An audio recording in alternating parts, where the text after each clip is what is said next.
The gunshot echoed across the plains, silencing the wild coyotes as Madeline Fletcher ran her trembling fingers across the telegram that had changed her life forever.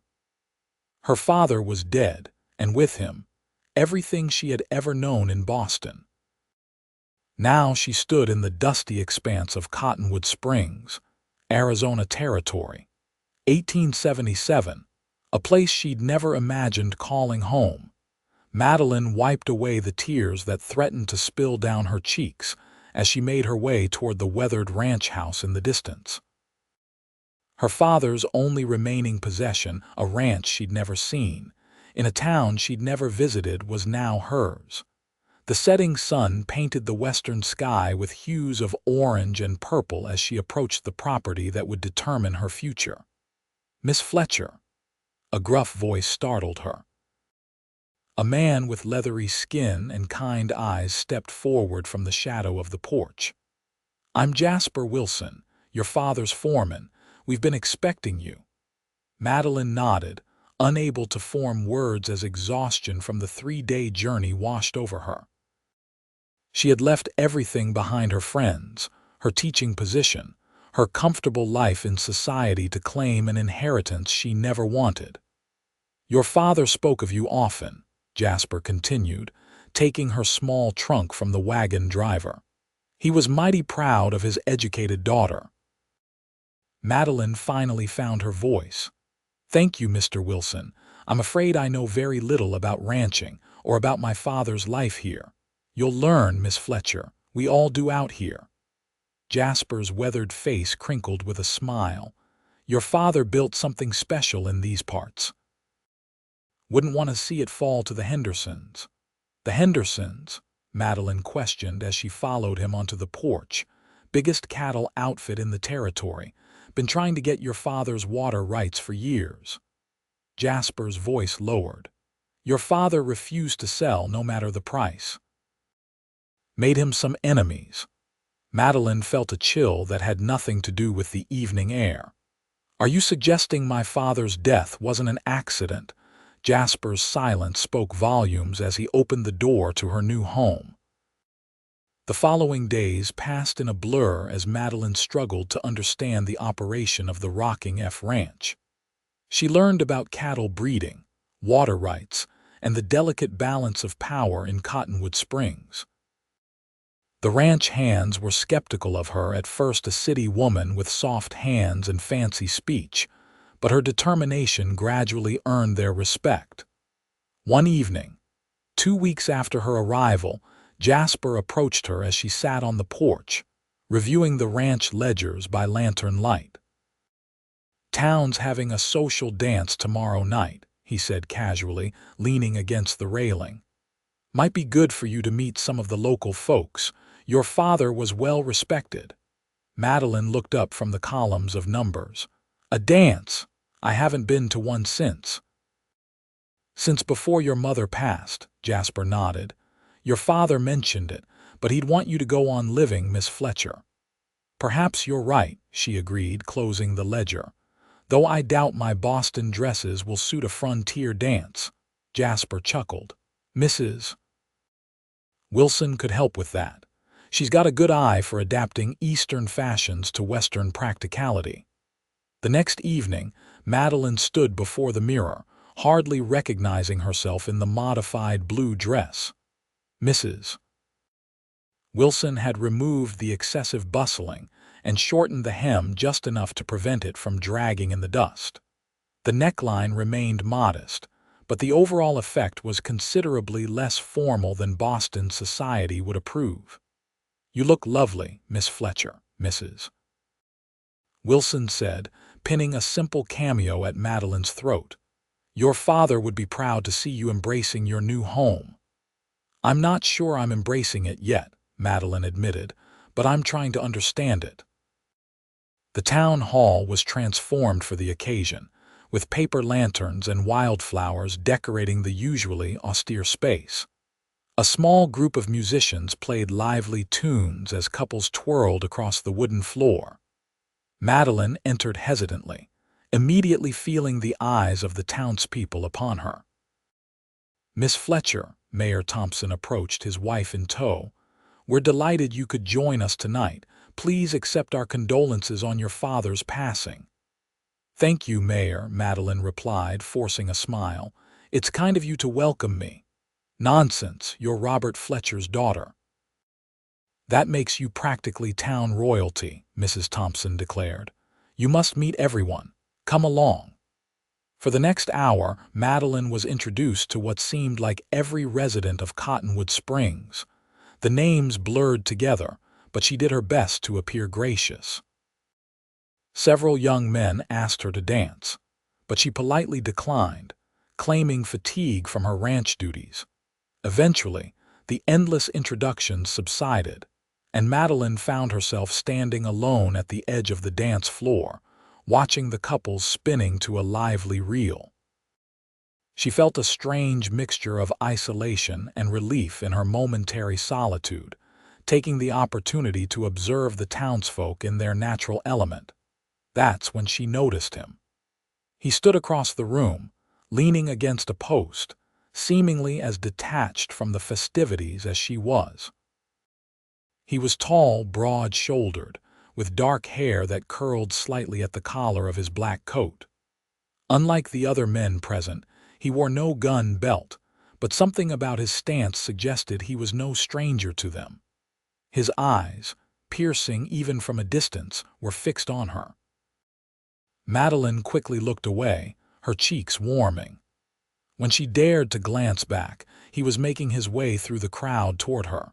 Her heart inexplicably quickened its pace. Before he reached her, another man intercepted his path, a well-dressed gentleman with a silver watch chain stretched across his substantial belly.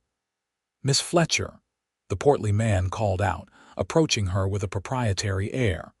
"I don't believe we've been properly introduced. Clayton Henderson." Madeline stiffened at the name. "Mr. Henderson. Yes, I believe my foreman mentioned your interest in my father's property." Henderson smiled, though the expression didn't reach his eyes. "A regrettable business disagreement, nothing more. Your father was a stubborn man, but I respected him." He extended his hand. "May I have this dance?" Before Madeline could respond, a deep voice cut through the moment. "I believe the lady already promised this dance to me." The dark-haired stranger had materialized beside them, his expression unreadable as he stared down Henderson. The larger man's smile faltered. "Is that so?" Henderson turned to Madeline, clearly skeptical. The stranger's eyes briefly met Madeline's, a silent plea within them. Without fully understanding why, she nodded. "I'm afraid, mister," she faltered, realizing she didn't know his name. "Lawson," he supplied smoothly. "Hunter Lawson." "Yes, Mr. Lawson is correct," Madeline continued. "Perhaps another time, Mr. Henderson." Clayton Henderson's jaw tightened, but he managed a stiff bow before retreating. As he walked away, Madeline heard him mutter to a companion, "That's Robert Fletcher's daughter. She'll be selling soon enough." Hunter Lawson extended his hand to Madeline. "May I have this dance, Miss Fletcher? For appearance's sake, if nothing else." Madeline hesitated. "You seem to know who I am, Mr. Lawson, yet I don't recall seeing you among my father's acquaintances."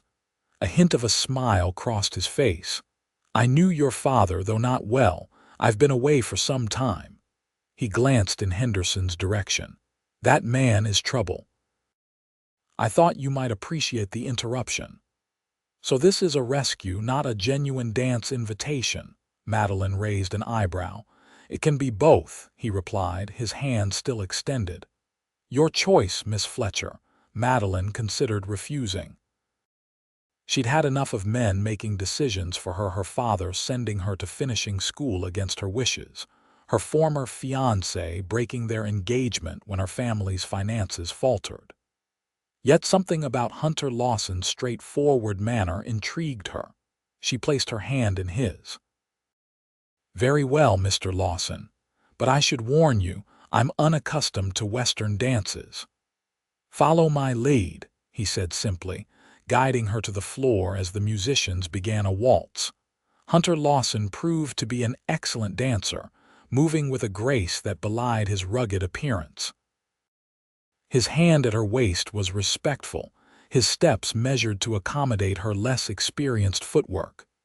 "You dance well for a man who seems more suited to a saddle than a ballroom," Madeline observed, his lips quirked. "I've had an unusual education." "As have I, apparently. Yesterday I learned how to mend fence lines." Madeline couldn't help but smile at the absurdity of her new life. Robert Fletcher's daughter fixing fences. Hunter's expression registered genuine surprise. "I heard you were from Boston. A teacher, wasn't it?" Madeline's smile faded. "You seem remarkably well informed about me, Mr. Lawson." "Small towns have long memories and longer tongues," he replied easily. "Your father mentioned having a daughter back east who taught at a girls' school. I simply connected the dots when you arrived." "And what dots connect to you, Mr. Lawson? What's your story?" Madeline pressed, his expression closed slightly. "Nothing worth telling at a dance." He skillfully turned her to avoid another couple. "I'm more interested in how a Boston schoolteacher plans to run a cattle ranch." "With determination and a great deal of help," she admitted. "Though many seem to believe I'll sell and return east before winter." "Will you?" The directness of his question caught her off guard. Madeline considered her answer carefully as they moved across the floor. "I don't know," she finally said. "My father built something here. He believed in it enough to stay, even when my mother begged him to return to civilization." She glanced around the room. "I owe it to him to at least try to understand what he saw in this place." Hunter nodded, something like approval flickering in his eyes. As the waltz ended, he maintained a light hold on her hand. "Henderson will return," he warned quietly. "He won't stop at one refused dance." "Why should that concern you?" Madeline asked.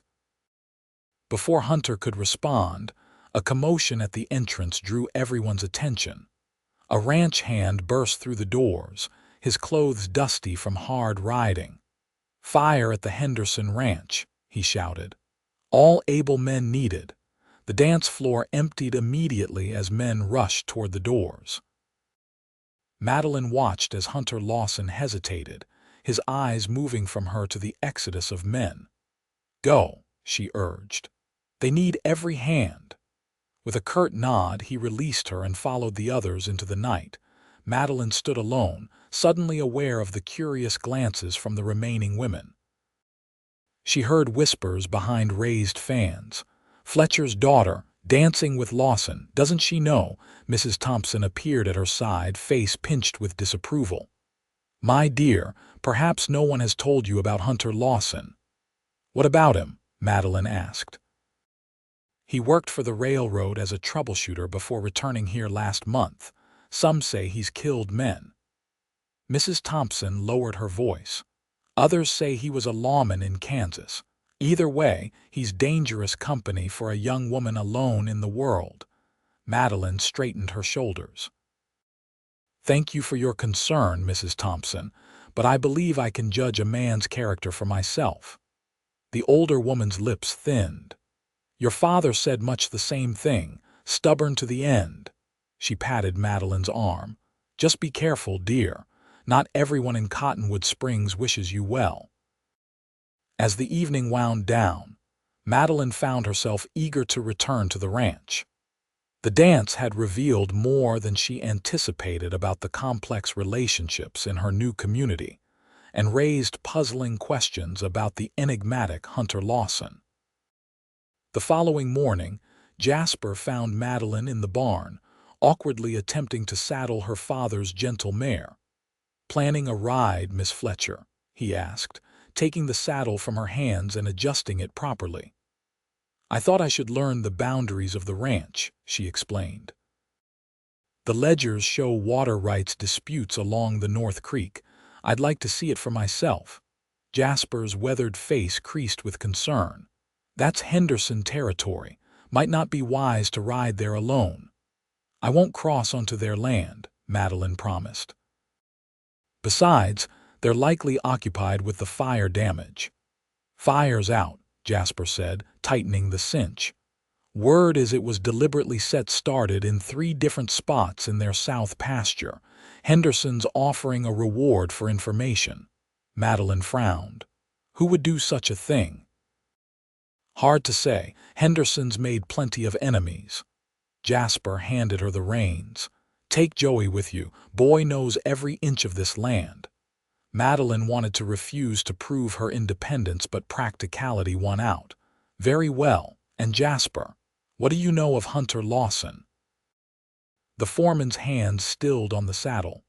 Lawson, he back in these parts? I met him at the dance last night. He seemed familiar with my father. Jasper scratched his chin. Lawson worked this ranch as a young man before your father bought it, left to make his fortune elsewhere. Heard he did well with the railroad, then took up a marshal's badge somewhere in Kansas. He shrugged. Man's got a reputation for being fair but hard. Why do you ask? Simple curiosity, Madeline replied, though her burning interest felt like something more. With young Joey as her guide, Madeline spent the morning exploring the northern boundaries of the rocking F.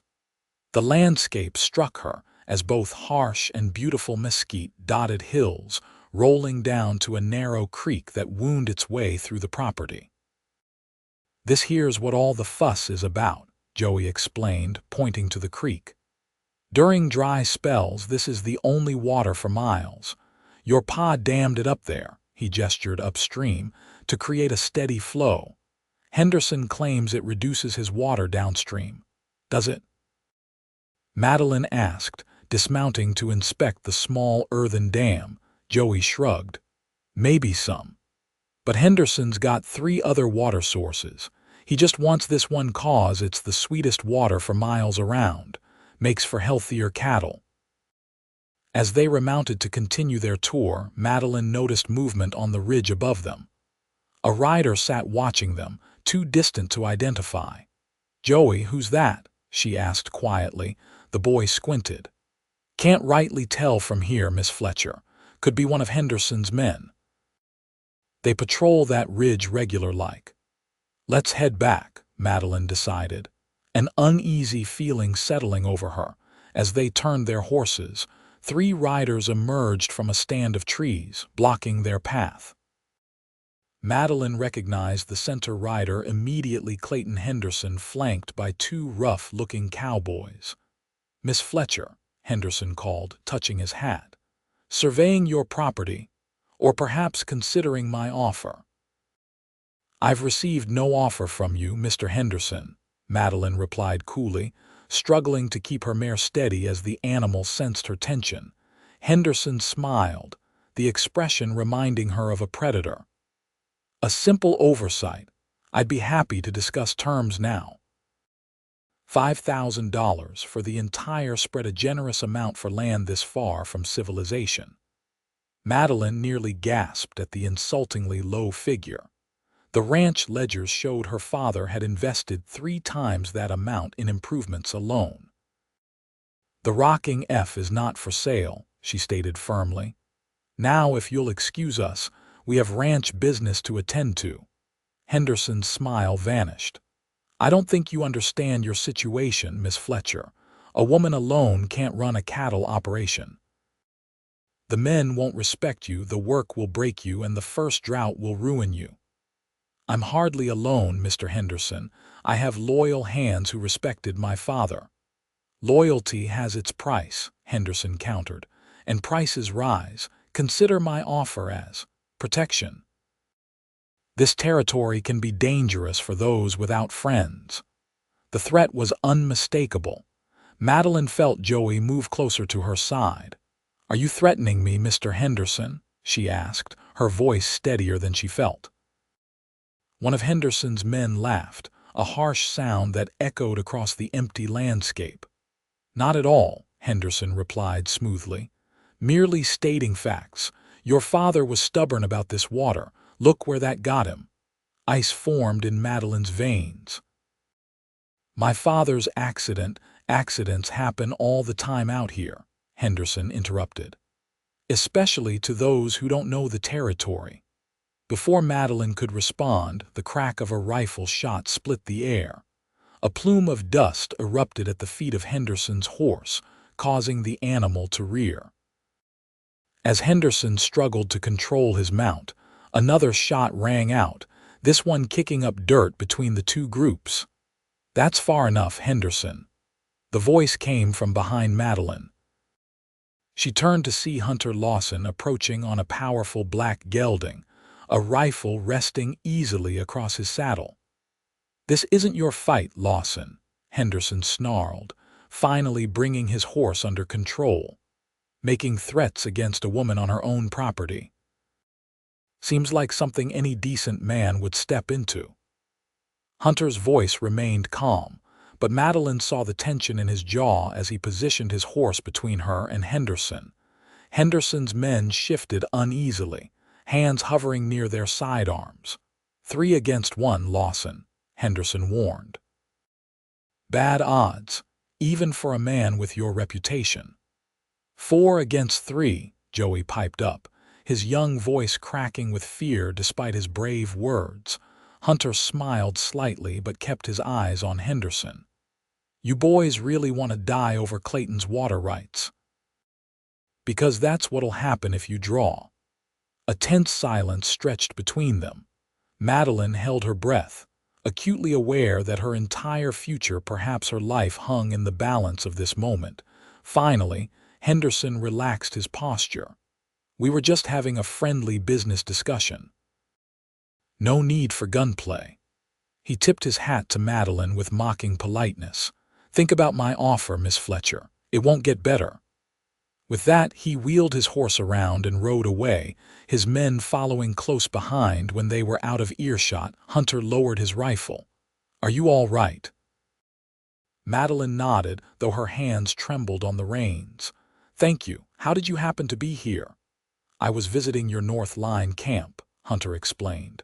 "Saw Henderson and his men heading this way and figured I should follow." He turned to Joey. "Good man, standing with your boss. Your father would be proud." The boy straightened in his saddle, chest puffing with pride. Hunter's expression turned serious as he addressed Madeline. "Henderson's not one to give up easily. That fire at his ranch last night has him looking for someone to blame. I'd stay close to the main house for a while." "The fire, you don't think I had anything to do with that?" Madeline asked, shocked at the implication. "No," Hunter replied quickly, "but Henderson might want to create that impression. A woman burning down a competitor's property would give the law cause to intervene in your affairs." Madeline processed this information as they rode back to the ranch house, Hunter accompanying them as an escort. She found his protective presence both reassuring and unsettling. She barely knew this man, yet he had twice intervened on her behalf. As they approached the ranch yard, Madeline gathered her courage. "Mr. Lawson, would you join me for supper? I believe we have much to discuss." Hunter considered her invitation for a long moment before nodding. "I'll return at sunset. There's something I need to attend to first." True to his word, Hunter Lawson appeared at the ranch house just as the sun dipped below the western hills. He had changed from his trail clothes into a clean white shirt and dark vest. Though Madeline noticed, he still wore his gun belt, a silent reminder of the danger that seemed to follow him. Mrs. Wilson had prepared a simple but hearty meal of beef stew and fresh bread. After serving the food, she discreetly withdrew to her quarters, leaving Madeline and Hunter alone at the table. "You've made yourself at home here," Hunter observed, glancing around the room where Madeline had added small touches: a quilted table runner, a vase of wildflowers, books stacked neatly on a side table. "I'm trying," she admitted. "Though it feels strange to inhabit my father's life when I knew so little of it." Hunter broke a piece of bread. "What did he tell you about the ranch?" "Almost nothing. After my mother died, he became distant. Our letters were infrequent and brief." Madeline stirred her stew thoughtfully. I knew he raised cattle somewhere in Arizona territory. I pictured him as a gentleman rancher, not. She gestured vaguely. Not a man with calloused hands who could ride 16 hours and still stand for a fight, Hunter supplied. Yes. She looked up at him. Did you know him well? Hunter took a bite before answering. I worked for the previous owner when your father first came to survey the property. He was different then, wore Eastern clothes, asked endless questions about cattle breeds and grazing rotations. The hands laughed behind his back. What changed? Your father bought the ranch despite everyone's predictions that he'd fail within a year. Then he set out to prove them wrong. Hunter's expression softened with something like respect. He learned every aspect of the operation, worked alongside the hands, slept in line camps during roundup. Within 3 years, he doubled the herd and improved the bloodlines. No one was laughing then. Madeline absorbed this information, trying to reconcile this image with the reserved father she remembered. And you, Jasper mentioned you left to work for the railroad. Hunter nodded. After your father bought the place, I had other ambitions then. And now, Madeline pressed, he met her gaze directly, now I'm back to settle some unfinished business. With Henderson, a shadow crossed his face, among others. Madeline set down her spoon. Mr. Lawson, I appreciate your intervention today, but I need to understand your involvement in these matters. Why did you claim that dance last night? Why were you conveniently nearby when Henderson confronted me today? Hunter sat back in his chair, studying her with those penetrating eyes. Your father wrote to me 6 months ago. He suspected someone was rustling his cattle, small numbers but steady losses. He asked me to investigate quietly when I returned to the territory. Why you? Why not the sheriff? Sheriff Davis and Henderson are cousins by marriage, Hunter explained. Your father didn't trust official channels, Madeline frowned. If my father suspected rustling, why isn't it mentioned in his ranch records? He wouldn't have written it down. Too risky if the wrong eyes saw it. So you returned to investigate, and then my father died. Madeline's voice caught on the last word. Do you believe his death was connected to the rustling? Hunter's expression turned grim. Your father was an experienced rider. The story that his horse spooked at a rattlesnake, throwing him and breaking his neck, it never sat right with me. You think he was murdered? The word hung heavy between them. I think, Hunter said carefully, that too many convenient accidents happen to people who stand in Clayton Henderson's way. Madeline pushed her plate away, her appetite gone. If what you're suggesting is true, then I'm in danger as long as I refuse to sell. Yes. His blunt confirmation should have frightened her, but instead, Madeline felt a surge of determination. Then I definitely won't sell. I won't let my father's killer profit from his death. A hint of admiration flickered in Hunter's eyes. You're as stubborn as he was.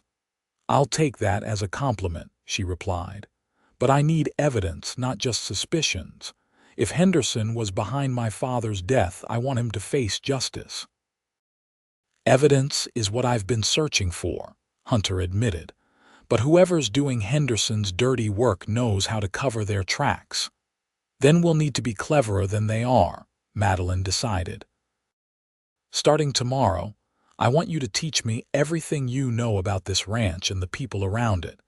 If I'm going to fight for my father's legacy, I need to understand what I'm fighting for. Hunter regarded her with newfound respect. It won't be easy. Few worthwhile things are, Mr. Lawson. Madeline squared her shoulders. Are you willing to help me? For the first time, a genuine smile transformed Hunter's serious face. I gave your father my word. I'll give you the same. The weeks that followed established a new routine at the Rocking F. Each morning, Hunter arrived at dawn to accompany Madeline as she learned the operations of the ranch. They rode the boundaries, counted cattle, inspected water sources, and reviewed contracts with buyers. Under Hunter's guidance, Madeline began to understand the complex balance of factors that made a ranch successful or vulnerable. Henderson's strategy is clear. Hunter explained one afternoon as they sat on a hillside overlooking the northern pastures. He's trying to isolate you. Notice how the Barton family canceled their agreement to graze their sheep on your South 40. Or how the mercantile suddenly can't extend credit like they did for your father. Madeline nodded, connecting these incidents in a new light. He's pressuring people to withdraw their support. Exactly. A ranch doesn't exist in isolation. Without community connections, you're more vulnerable. Hunter pointed to where several of the hands were repairing a fence line. Your men are loyal, but they have families. If Henderson makes it hard enough for them to work here, they'll leave, Madeline finished grimly. So what do we do? Build your own alliances. The small ranchers south of here are as threatened by Henderson as you are. Together, you might stand a chance. Madeline considered this strategy as she watched the ranch hands work. Over the past weeks, she'd come to know each of them, their strengths, their families, their hopes. The ranch was more than property to them. It was a livelihood, a community. There's a ranchers' meeting in town tomorrow, she said decisively. I'll attend and propose a cooperative agreement for cattle shipping. If we combine our herds for the drive to the railhead, we can negotiate better rates. Hunter looked impressed. That's exactly the kind of thinking that will worry Henderson, but he'll have men at that meeting. Good, Madeline replied with more confidence than she felt. Let him see I'm not intimidated. The following day, Madeline entered the town hall with Hunter at her side. The room fell silent as heads turned to observe the unusual sight: a woman at her ranchers' meeting, accompanied by Hunter Lawson of all people. Clayton Henderson rose from his seat, a mocking smile on his face. Well, Miss Fletcher honors us with her presence, and with her, protect her. The last word dripped with insinuation. Madeline felt her cheeks warm but kept her expression neutral. Mr. Henderson, gentlemen, I believe as the owner of the Rocking F, I have both the right and responsibility to represent my interests here.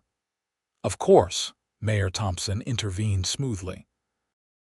Please, take a seat, Miss Fletcher. We were just discussing the upcoming cattle drive to the railhead. For the next hour, Madeline listened attentively as the ranchers debated routes, timing, and the merits of various buyers. When there was a lull in the conversation, she cleared her throat. If I may, I'd like to propose an arrangement that could benefit the smaller operations in the valley. She outlined her plan for a cooperative shipping agreement, explaining the financial advantages with a clarity that reflected her teaching background. Several of the smaller ranchers nodded in approval as she spoke. Even Mayor Thompson looked thoughtful, but Henderson's expression darkened with each word. A charming idea from our schoolteacher turned rancher, he said when she finished, but entirely impractical. My operation already has contracts with the railroad. We don't need to combine our herds with inferior stock. One of the smaller ranchers, a weathered man named Davis, spoke up. I don't see anything wrong with Miss Fletcher's proposal. Seems like it would save us all some money and make us all vulnerable to the same risks, Henderson countered. One outbreak of hoof rot in those combined herds and we all lose everything. The debate continued, with opinions dividing largely along property lines, the smaller ranchers supporting Madeline's plan, the larger operators backing Henderson. Through it all, Hunter remained silent at Madeline's side, his presence both comforting and concerning. She was aware that his support might be viewed as inappropriate by some, yet she couldn't deny the security she felt with him nearby. As the meeting adjourned with no clear resolution, Henderson approached them, his smile not reaching his cold eyes. Miss Fletcher, you continue to surprise me, he said. First refusing my generous offer, now attempting to organize my competition against me. I admire your spirit, misguided though it may be.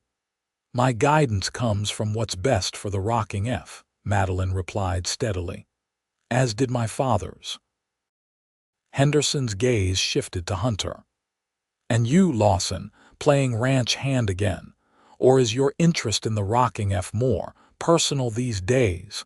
Hunter's expression remained impassive. Just helping a neighbor, Henderson, something you might try sometime. Indeed. Henderson straightened his vest. Well, Miss Fletcher, I hope you'll reconsider my offer.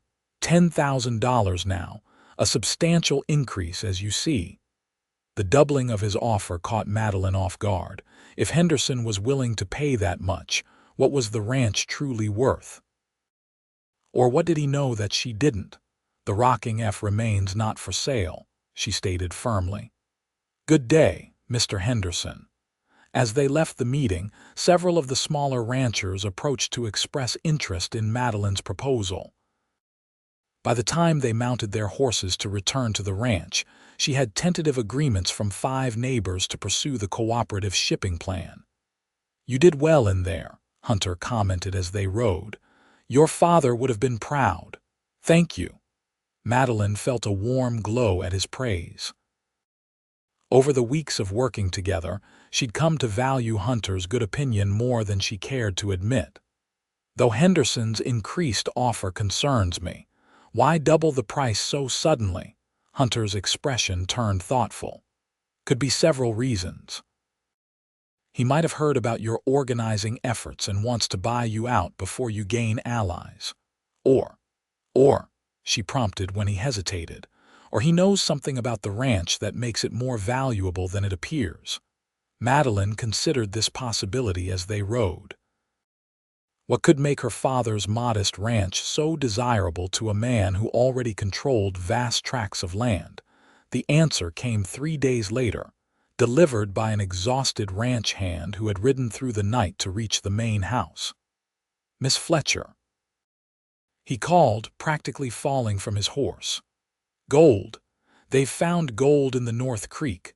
Madeline and Hunter emerged from the barn where they'd been discussing the upcoming roundup. Gold, on our property? Madeline asked, helping the young man to a seat on the porch. Just at the edge where the creek enters Henderson land, the hand explained between gulps of water. Henderson's men have been panning there since yesterday. Word is they found nuggets big as your thumb. Hunter's expression hardened. So that's it. He wasn't after the water, he wanted what might be in it. Madeline's mind raced. If there was gold on her property, especially along the creek that had been the source of so much dispute, it explained Henderson's persistence and possibly her father's death. We need to see this for ourselves, she decided. Within the hour, they were riding hard for the north boundary, accompanied by Jasper and 2 armed ranch hands. As they approached the creek, they heard the sounds of activity voices, the clank of tools, the splash of water. From a ridge overlooking the creek, they observed nearly a dozen men working the stream bed, all on the Henderson side of the boundary. But their excavations were clearly directing the water flow toward their side, effectively altering the creek's natural course. They're trying to divert the creek, Jasper growled. Change the boundary line by changing the water's path. Hunter nodded grimly. An old trick. If they can make the creek flow onto their property, they can claim the gold-bearing land was always theirs. Can they do that legally? Madeline asked. Not if we can prove they altered the creek bed, Hunter replied. But that would require witnesses willing to testify against Henderson. Madeline studied the scene below, her mind working quickly. We need evidence of the creek's original path. Your father had surveys done, Jasper recalled. Should be in his papers. And we need to stake our claim immediately, Hunter added. File the proper mining rights before Henderson can challenge them. As they watched, Clayton Henderson himself rode up to oversee the operation. Even from a distance, his satisfaction was evident in his posture. "Let's return to the ranch," Madeline decided. "We need to act quickly and carefully." That evening, Madeline, Hunter, and Jasper pored over maps and legal documents in the ranch house study. They found the surveys Jasper had mentioned, clearly showing the creek's original path entirely within Rocking F boundaries until it curved naturally onto Henderson land. "This proves the creek is being diverted," Madeline said, tracing the survey line. "But will it be enough?" Hunter shook his head. "Henderson has influence with the territorial authorities. We need more than paper evidence." "What if we file mining claims along the entire creek?" Jasper suggested. "Stake our rights before Henderson can." "That would protect the gold," Hunter agreed, "but not the water rights that keep this ranch viable." Madeline sat back, considering their options. "What would my father have done?" Jasper and Hunter exchanged glances. "Your father would have confronted Henderson directly," Jasper said. "Made it clear he knew what was happening and wouldn't stand for it." Hunter nodded. "And he would have rallied support from the other ranchers who depend on that creek downstream." "Then that's what we'll do," Madeline decided. "But first, I want to file those mining claims at dawn. And then—" Her plan unfolded as they talked into the night, refining strategies and considering contingencies. By the time the lamps burned low, they had a course of action that balanced legal precautions with the show of strength necessary in the territory. The following week was a whirlwind of activity. Madeline filed mining claims on the creek running through her property. She visited neighboring ranchers to alert them to Henderson's water diversion scheme. She even wrote a carefully worded letter to the territorial governor, detailing the situation and requesting official intervention. Throughout it all, Hunter remained at her side, offering guidance, protection, and a steadying presence that increasingly felt essential to her confidence. She found herself watching him when he wasn't looking, the capable hands that could both gentle a horse and handle a gun with equal expertise, the thoughtful furrow of his brow when he considered a problem, the rare smile that transformed his serious features. One evening, as they returned from visiting a neighboring ranch, a sudden thunderstorm forced them to seek shelter in a lined shack halfway back to the main house. The small cabin was basic but dry, with a pot-bellied stove and simple provisions. Hunter busied himself starting a fire while Madeline wrung water from her hair. "We should be able to head back once the worst passes," he said, feeding kindling into the stove. "Though these summer storms can be unpredictable." Madeline moved to help him, their hands briefly touching as they arranged the wood. The contact sent an unexpected warmth through her that had nothing to do with the growing fire. "Hunter," she said softly, using his first name for the first time. "Why did you really come back to Cottonwood Springs?" He looked up, surprise evident in his eyes, whether at her question or her familiar address. She couldn't tell. "I told you. Your father asked for my help with the rustling." "Yes, but you could have sent someone else." "A man with your experience with the railroad, your reputation. You could be anywhere." Madeline held his gaze. "Why here? Why now?" Hunter straightened, his tall frame making the small cabin feel even more intimate. For a long moment he seemed to debate with himself. "I owed your father," he finally said, his voice low. "Years ago, when I was little more than a boy, I got into trouble in town. A card game gone wrong, accusations of cheating. The other player drew on me and I shot him." Madeline's breath caught, but she remained silent, listening. "I didn't kill him, but it was bad. Sheriff wanted to lock me up, send me to the territorial prison. Your father intervened. Paid for the man's doctor, offered me work on the ranch, kept me out of jail." Hunter's eyes held a distant memory. "He said everyone deserves a second chance to prove their true character." "That sounds like something he would say," Madeline whispered. Hunter continued. I worked here 2 years before leaving for the railroad, but I never forgot what he did. He met her gaze directly. When his letter came asking for help, there was no question. I owed him my life. And now, Madeline asked, her heart beating faster, now that he's gone, now. Hunter took a step closer. Now I find myself with another Fletcher showing the same remarkable courage and determination. Another Fletcher I can't seem to walk away from. The air between them seemed charged with unspoken feelings. Outside, thunder rolled across the valley, but neither noticed. I don't want you to walk away, Madeline admitted, her voice barely audible above the rain. Hunter raised his hand slowly, as if giving her time to retreat, and gently brushed a damp strand of hair from her cheek. Madeline, you should know. The things I've done, the man I've had to be. I'm not the kind of man a woman like you should. She silenced him by placing her fingers against his lips. Let me decide what kind of man I need. For a heartbeat, neither moved. Then Hunter's resolve seemed to break.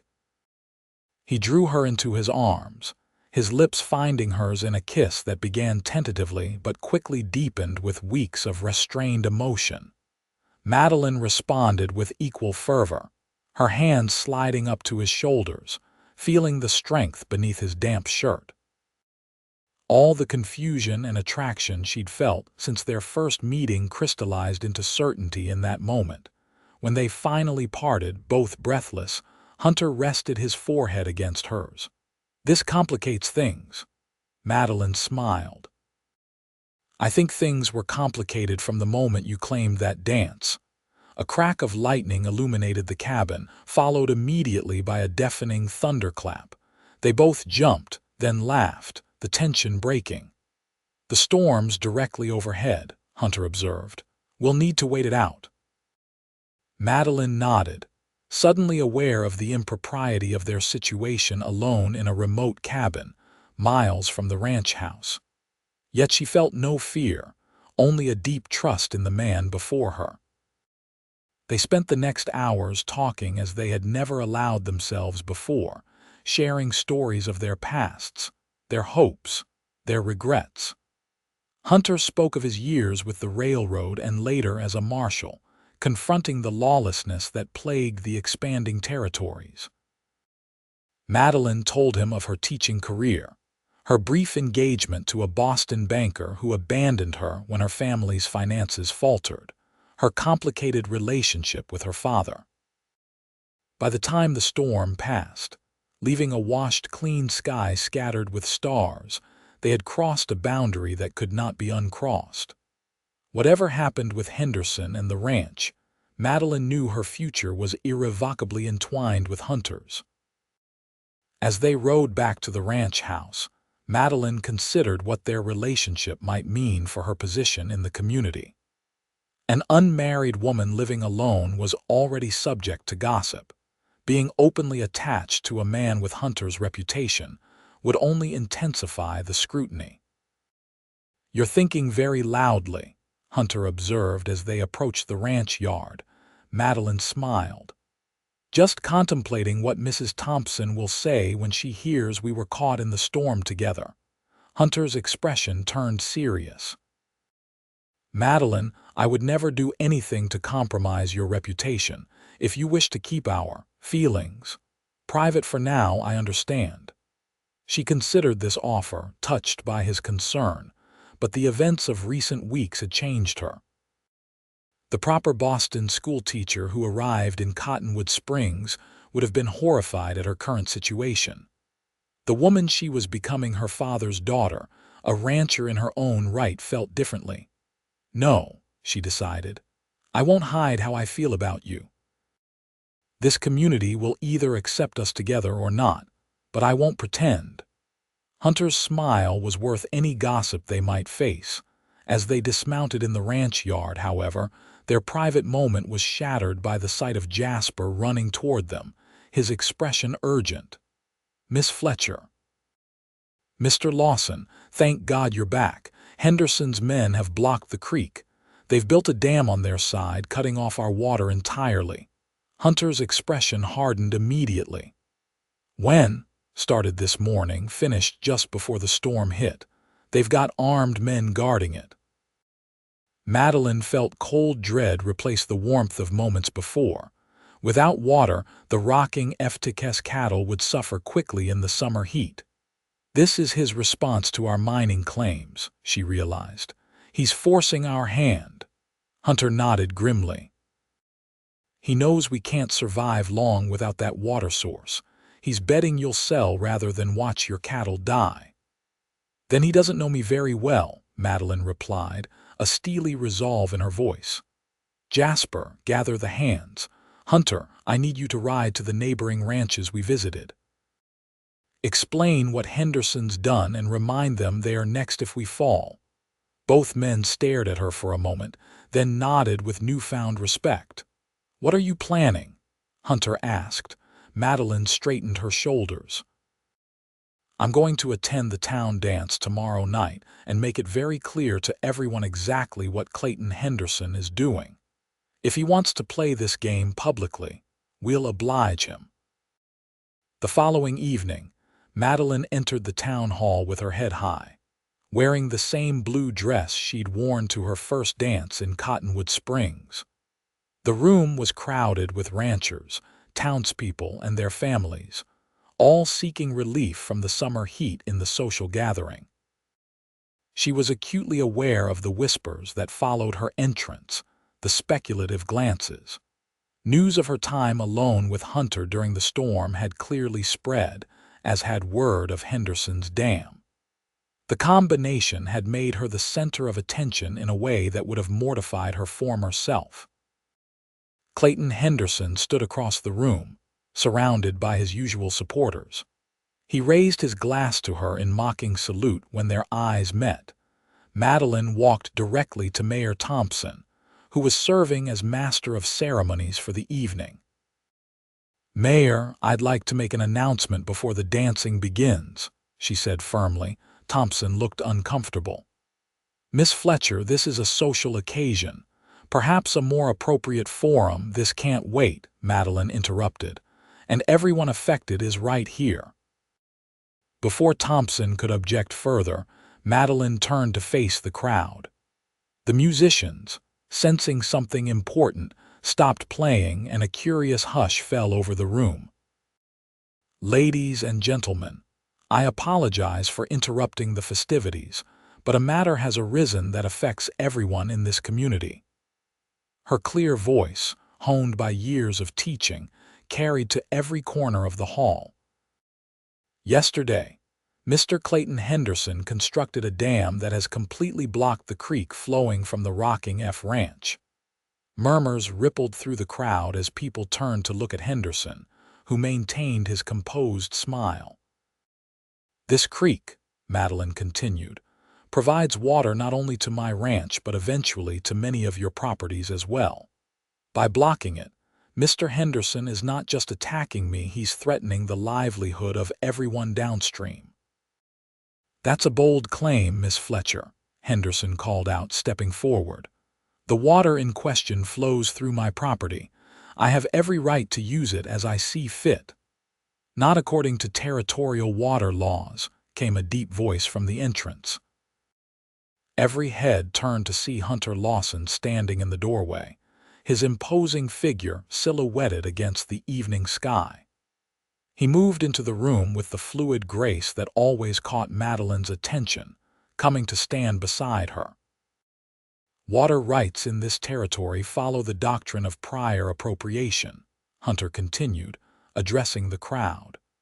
The Rocking F established its claim to that water years before Henderson expanded his operations. His dam is not only immoral, it's illegal. Henderson's smile tightened.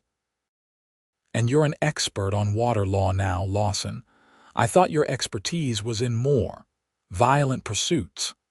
I've brought someone who is an expert, Hunter replied evenly. He gestured to the door where a distinguished man in an Eastern suit entered. May I present Mr. James Harrington, representative of the Territorial Land Office. A ripple of surprise passed through the crowd. Henderson's confident expression faltered slightly. Mr. Harrington stepped forward, adjusting his spectacles. After receiving Miss Fletcher's documentation and complaint, I conducted a review of the water rights in question. I've determined that the dam constructed on Henderson property constitutes an illegal interference with established water claims. Henderson's face flushed with anger. This is absurd. That water flows through my land. Yes, but its beneficial use was established by the Rocking F years ago, Harrington countered calmly. The law is clear, Mr. Henderson. The dam must be removed within 48 hours, or you will face legal consequences. The crowd buzzed with this development. Several of Henderson's supporters shifted uncomfortably, distancing themselves from him. Henderson's eyes darted around the room, assessing the changing attitudes. Then, with remarkable composure, he straightened his jacket and addressed Madeline directly. "It seems I've underestimated you, Miss Fletcher. A mistake I won't make again." He turned to the land office representative. "Mr. Harrington, I'll have my men remove the dam tomorrow. A simple misunderstanding of the law, nothing more." Madeline wasn't fooled by his conciliatory tone. The dangerous gleam in his eyes told her this was far from over. "There's another matter we need to discuss, Mr. Henderson," she said clearly. "The matter of gold being mined along that same creek, gold that belongs to the Rocking F according to our legally filed claims." A hush fell over the room. Gold was a word that commanded attention in the territory. Henderson's smile turned cold. "You'll find it difficult to prove which side of the property line that gold came from, Miss Fletcher." "Perhaps," Hunter interjected, "but the territorial marshal might be interested in investigating whether that difficulty was created deliberately by altering the creek bed, a federal offense when mineral rights are involved." For the first time, genuine concern flashed across Henderson's face. He glanced around the room, noting how the tide of public opinion was turning against him. "These are serious accusations that require proper legal examination," he said finally. "For now, I'll remove the dam as requested. The rest can be settled in court." With that, he nodded curtly and strode from the hall, several of his men following in his wake. The remaining crowd erupted into excited conversation, the dance temporarily forgotten in the drama of the confrontation. Madeline turned to Hunter, her heart pounding with triumph and trepidation. "Will he really remove the dam?" "He will," Hunter affirmed. "He can't afford to openly defy a land office order, not with his other operations under scrutiny." "But this isn't over." "No," she agreed. "He'll find another approach." Mr. Harrington joined them, looking pleased with the outcome. "Miss Fletcher, your father would be proud of how you're handling this situation. Not many would have the courage to stand up to a man like Henderson." "Thank you for coming so quickly," she replied. Hunter thought having official support would make a difference. Indeed. Though I must say, when Hunter Lawson sends a telegram saying it's urgent, one tends to respond promptly. Harrington smiled. His reputation for only involving himself in just causes is well known in official circles. As the music resumed and couples began moving onto the dance floor, Madeline became aware of the curious glances still directed their way. Her public alignment with Hunter would fuel gossip for weeks to come. Hunter seemed to read her thoughts. "Would you care to give them something more to talk about?" he asked, extending his hand toward the dance floor. Madeline smiled, placing her hand in his. "Why not? We've already scandalized half the territory." As Hunter led her onto the floor, the crowd parted slightly, conversations pausing as people watched. When he took her in his arms for a waltz, his touch was proper but possessive in a way that sent a thrill through her. "You were magnificent tonight," he murmured as they moved across the floor. standing up to Henderson in front of everyone. "I had good support," she replied, conscious of his hand at her waist, the other holding hers with gentle strength. "No," Hunter shook his head slightly. "That was all you, Madeline Fletcher. I merely provided the audience." As they danced, Madeline noticed several of the smaller ranchers nodding approvingly in their direction. Even Mayor Thompson seemed to be reconsidering his previous reservations about her.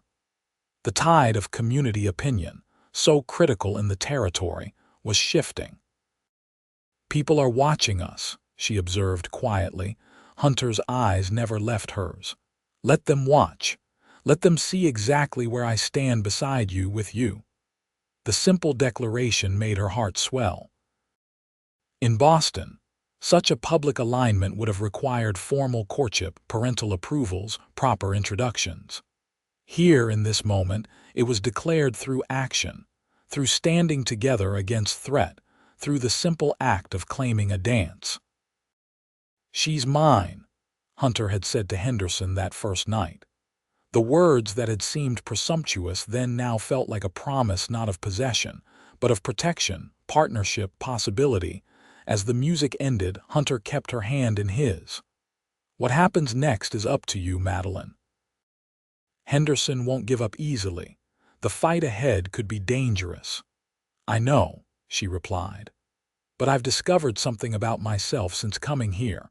I'm not the same woman who stepped off that stage a few months ago. I won't run from this fight or from what's growing between us." Hunter's eyes darkened with emotion. Before he could respond, however, a commotion at the entrance interrupted the moment. Joey, the young ranch hand, burst into the hall, his face flushed with exertion. "Miss Fletcher, Mr. Lawson, fire at the ranch, the main barn's burning." The words hit Madeline like a physical blow. "The horses. Jasper got most out, but it's spreading fast," Joey gasped. "Everyone's fighting it, but they sent me for help." The dance forgotten, ranchers immediately began organizing a bucket brigade. Within minutes, wagons were being hitched and men were gathering tools to fight the fire. Hunter gripped Madeline's shoulders. "This is Henderson's response, immediate and designed to hurt you where you're most vulnerable." "Then we need to respond in kind," Madeline replied, her voice steady despite her racing heart. "Let's go." The ride back to the ranch was a blur of anxiety. As they crested the final hill, the nightmarish scene came into view, the main barn engulfed in flames, casting an orange glow across the ranch yard. Men formed bucket lines from the well, but the fire had too much of a head start. Madeline leapt from her horse and ran to where Jasper was directing efforts to keep the fire from spreading to nearby structures. "How did it start?" she demanded. "Coal oil," Jasper replied grimly, his face streaked with soot. "Found the broken containers behind the barn. Someone doused the hay storage and lit it. Rodriguez saw two riders leaving fast just before the flames were spotted." Hunter's expression turned dangerous. "Henderson's men." "Most likely," Jasper agreed, "but no proof." Through the night, they fought the fire alongside neighbors who had responded to the alarm. By dawn, the barn was a smoldering ruin, but they had managed to save the other buildings and most of the livestock. Exhausted, covered in ash and sweat, Madeline surveyed the damage as the sun rose. "We'll rebuild," she declared to the weary ranch hands, "and we'll be more vigilant." Hunter watched her with a mixture of admiration and concern. In the morning light, with her face smudged with soot and her once fine dress torn and filthy, she looked every inch a rancher and more beautiful to him than ever. As the neighboring ranchers prepared to leave, many approached Madeline with offers of help, lumber for rebuilding, extra hands for the work, temporary space for her horses. The support was overwhelming, a testament to how her stand against Henderson had galvanized the community. When they were finally alone, Hunter pulled Madeline aside, his expression grave. "This changes things," he said quietly. Henderson has escalated from threats to action. You're in real danger now. I know, she replied, too tired for fear. But I won't be intimidated. Hunter ran a hand through his hair, frustration evident in his movement. Madeline, I can protect the ranch, organize watches, teach the hands to be more alert, but I can't be everywhere at once. What are you suggesting? He took a deep breath. I'm suggesting that Henderson won't stop until he gets what he wants or until he's stopped permanently. Madeline stared at him, understanding dawning. You mean? I mean there are only two ways this ends, Hunter said, his voice low and intense. Either Henderson backs down, which seems increasingly unlikely, or someone no. Madeline cut him off. I won't have violence done in my name. There has to be another way. What if there isn't? Hunter asked, his eyes holding hers. What if Henderson was behind your father's death? What if he's willing to burn your ranch to the ground with you in it? At what point do you acknowledge that the law out here has limits? Madeline had no answer. The question struck at the heart of her remaining Eastern sensibilities, the belief in institutions, in civilization's safeguards against barbarism. Yet standing amid the ashes of her barn, those beliefs seemed suddenly inadequate. Give me time, she finally said. Let me try one more approach before we consider alternatives. Hunter studied her face, then nodded reluctantly. What do you have in mind? I'm going to speak with Sheriff Davis. Hunter's eyebrows rose in surprise. Henderson's cousin by marriage. The man who's ignored every complaint against Henderson for years. The same, Madeline confirmed. But I'm not going to file a complaint. I'm going to make him a proposition he can't refuse. The following morning, Madeline rode into town alone against Hunter's vehement objections. She understood his concern, but what she planned required a different approach than having the formidable Hunter Lawson looming behind her. Sheriff Davis looked up in surprise when she entered his office, her riding skirt dusty from the trail, but her posture impeccable. Miss Fletcher, he acknowledged, setting down his coffee. Heard about your barn, mighty unfortunate. Yes, it was, Madeline agreed, taking a seat without invitation. Sheriff, I think we both know it wasn't an accident. Davis shifted uncomfortably. Now, Miss Fletcher, making accusations without evidence, I'm not here to accuse, she interrupted. I'm here to propose a solution that benefits everyone. This caught his attention. I'm listening. Madeline leaned forward. Gold has been discovered along the creek between my property and the Henderson ranch. You're aware of this, I presume, the sheriff nodded cautiously. The dispute over water and mining rights is going to escalate, Madeline continued. More property will be damaged. People might get hurt. Your job will become increasingly difficult. What's your point, Miss Fletcher? My point, Sheriff, is that this conflict could be resolved easily with proper law enforcement. If you publicly acknowledge the rocking FTK's prior water rights and enforce the land office's ruling on the mining claims, Henderson will have to back down. Davis snorted. And why would I go against the most powerful man in the territory? No offense, madam, but a schoolteacher turned rancher doesn't have the same influence.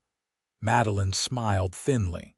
I don't, but the territorial governor might, especially when he learns that his appointed sheriff is ignoring federal mining regulations and water rights laws.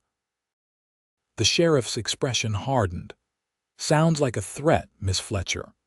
Not at all, she replied calmly. Just an observation about how information travels. Mr. Harrington from the land office was quite upset by what he saw here. I imagine his report to the governor will be detailed and specific about the lack of local law enforcement. Davis studied her, reassessing. What exactly are you proposing? Simple. You enforce the law fairly, no favoritism toward Henderson, no looking the other way when my property is damaged. In return, I make sure the governor hears about your exemplary handling of a potentially explosive situation." The sheriff leaned back in his chair, considering. Madeline knew she was taking a risk. If Davis warned Henderson of her tactics, she could face even worse retaliation. "And if I decline?" Davis asked finally. "Then I'll be forced to seek protection elsewhere." Madeline met his gaze steadily. "Perhaps from Hunter Lawson, who has his own methods of resolving disputes." The mention of Hunter's name caused a visible reaction. Everyone in the territory knew his reputation. "You'd set Lawson against Henderson?" Davis asked, genuine alarm in his voice. "I wouldn't have to," Madeline replied softly. "Hunter makes his own decisions about justice. I've simply been restraining him thus far, encouraging legal solutions. If those fail—" She let the implication hang in the air. Davis rubbed his jaw, weighing his options. Finally, he nodded. "All right, Miss Fletcher. I'll ride out to Henderson's place today, make sure that dam is down and stays down. I'll also post notices about the mining claims and warn against further incidents." "Thank you, Sheriff," Madeline said, rising. "I knew you were a man of integrity at heart." As she turned to leave, Davis called after her. "Miss Fletcher, you're not what anyone expected when we heard Robert Fletcher's eastern daughter was coming to claim the ranch." Madeline paused at the door. "No, I imagine not. I've surprised myself as well." Her ride back to the ranch was tinged with both triumph and unease. She had secured the sheriff's cooperation, at least temporarily, but the confrontation with Henderson was far from over. She knew instinctively that Henderson was a man who would strike back harder after each defeat. Hunter was waiting anxiously on the porch when she returned. The relief on his face when he saw her ride in safely made her heart turn over. In the weeks since they'd met, he had become essential to her in ways she was only beginning to understand. "Well?" he asked as he helped her dismount. Madeline recounted her conversation with the sheriff. Hunter listened with growing amazement. "You threatened him with the governor and with me in the same conversation." He shook his head, a reluctant smile forming. "Madeline Fletcher, you are a force of nature." "I simply used the tools available to me," she replied, but couldn't help feeling pleased by his admiration. "Do you think it will work?" Hunter's expression sobered. "It might buy us time. Davis will enforce the obvious issues, the dam, any clear trespassing, but Henderson has more subtle ways to make trouble." "Then we'll deal with those as they come," Madeline said with more confidence than she felt. "For now, we need to focus on rebuilding the barn before winter." Over the next 2 weeks, a remarkable transformation took place at the Rocking F. Neighboring ranchers, many of whom had been coolly distant when Madeline first arrived, showed up with lumber, tools, and willing hands to help rebuild the barn.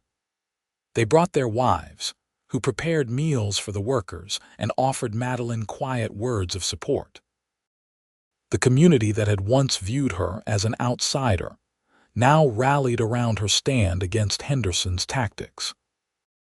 Her partnership with Hunter, once the subject of disapproving whispers, was increasingly accepted as natural and necessary, a union of her legitimate claim to the ranch and his capability to protect it. True to his word, Sheriff Davis ensured the dam remained dismantled, and Henderson's men kept their distance from the property line. The immediate crisis seemed to have passed, but Madeline and Hunter maintained their vigilance, knowing Henderson was not a man to accept defeat gracefully.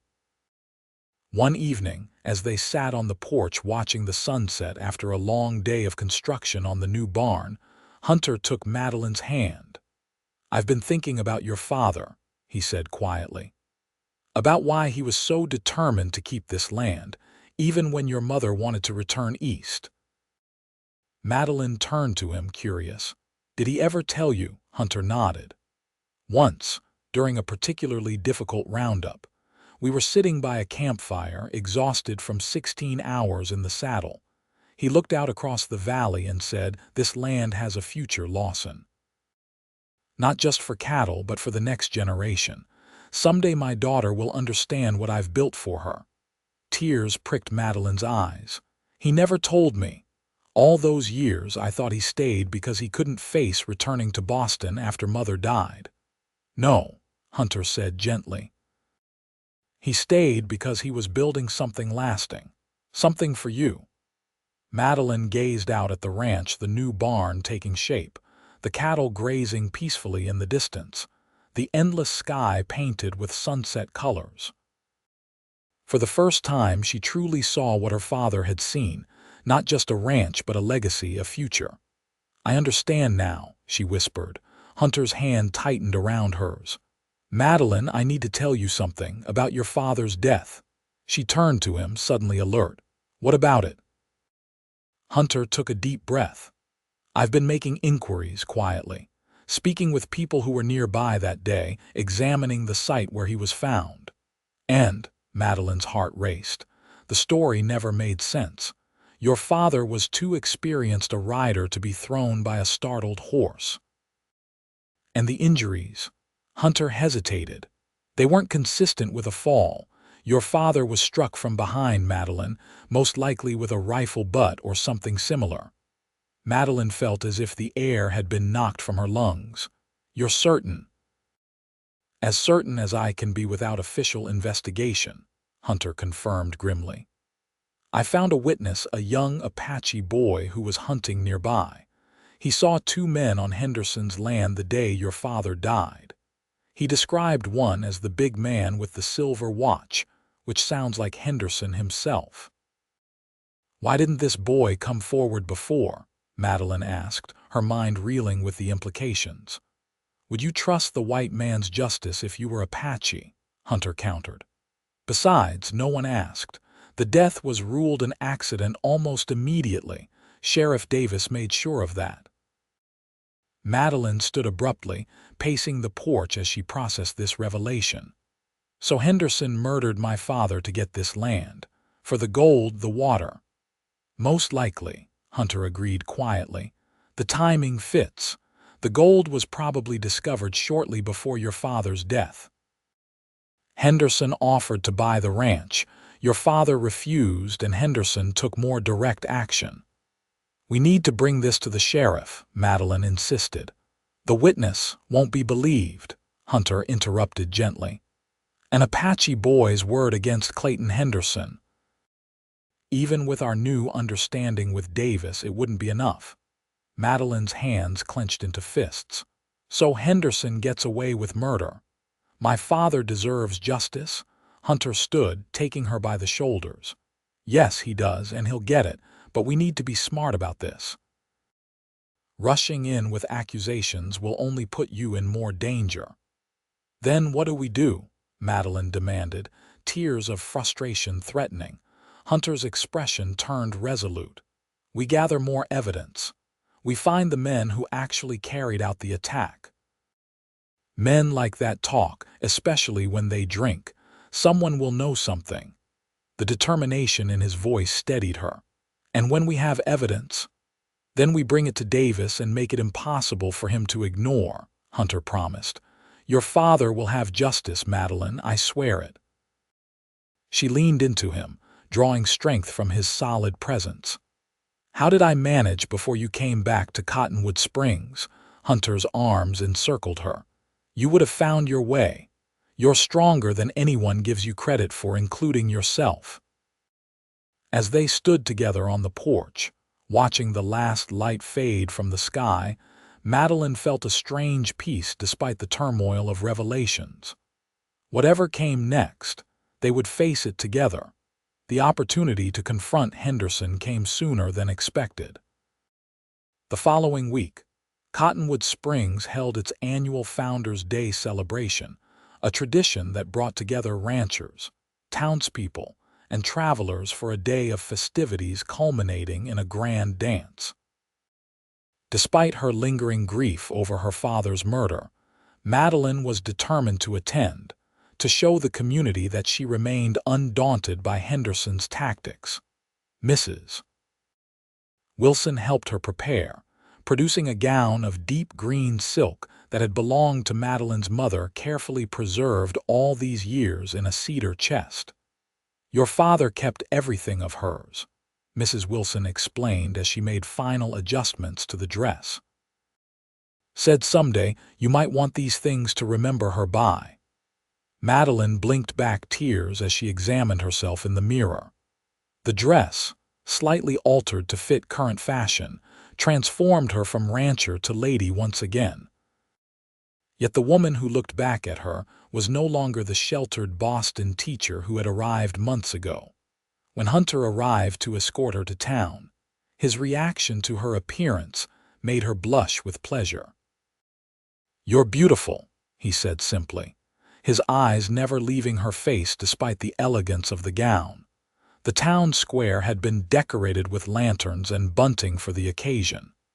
Tables groaned with food brought by every household, and a dance floor had been constructed in the center.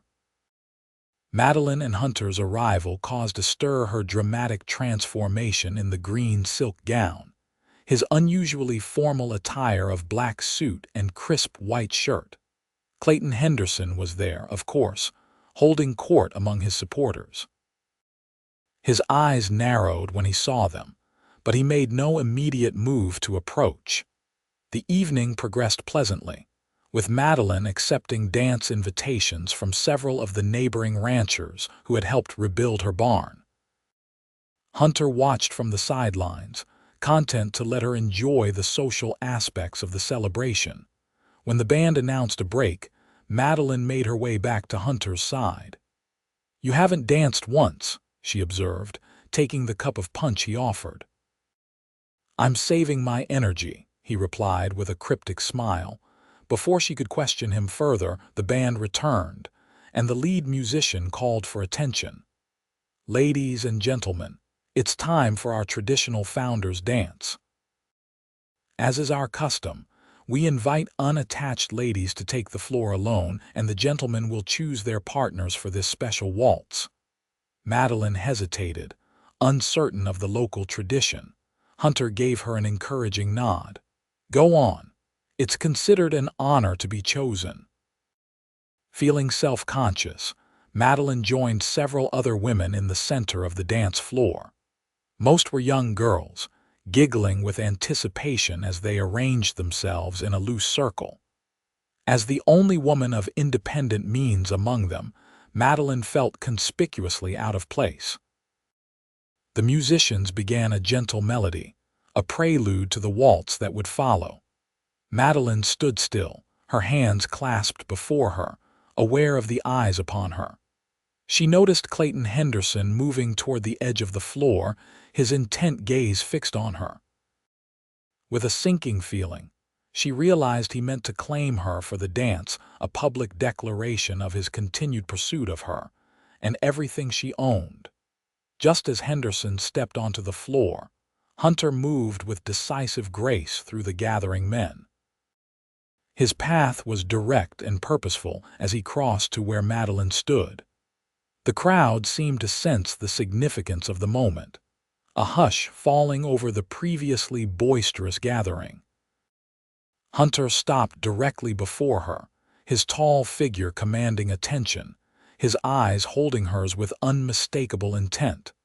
Then, loudly enough for those nearby to hear, he spoke the words that would change everything: "She's mine." The simple declaration hung in the air, potent and unambiguous. It was not just a claim for a dance, but a statement of protection, of commitment, of defiance against anyone who would threaten what they had built together. Henderson halted mid-stride, fury flashing across his features before he mastered his expression. The watching crowd held its collective breath, sensing the confrontation simmering beneath the civilized veneer of the celebration.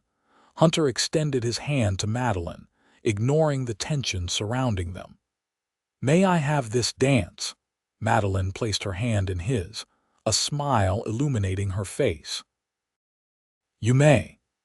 As Hunter drew her into his arms for the waltz, the spectators broke into murmurs of approval and surprise.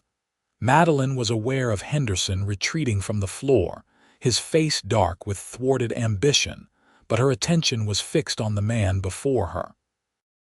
"That was quite a declaration, Mr. Lawson," she said softly as they began to move to the music. Hunter's hand tightened slightly at her waist. "I meant every word." "I know," Madeline replied, her heart full. "And I'm yours as you are mine, partners in all things." As they waltzed across the floor, other couples joining them, Madeline felt a certainty she had never known. Whatever challenges lay ahead, Henderson's vengeance, the demanding work of the ranch, the lingering quest for justice for her father, they would face them together.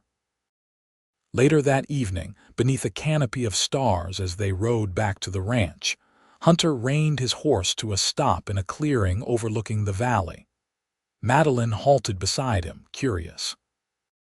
"This is where your father brought your mother when he first showed her the ranch," Hunter explained, dismounting and helping Madeline down. "He told me once that despite her misgivings about the territory, she stood here and said it was the most beautiful place she'd ever seen." Madeline gazed out at the moonlit landscape, the rolling hills, the silver ribbon of the creek, the distant silhouette of the ranch buildings. She was right. Hunter took her hands in his. "Madeline Fletcher, I'm not a man of fancy words or Eastern refinement. But I know what I want, and what I want is a life with you. Here, on this land your father built and that you fought for so bravely." Madeline's heart soared as she recognized the intent behind his words. "Are you asking me to marry you, Hunter Lawson?" "I am," he confirmed, his voice rough with emotion.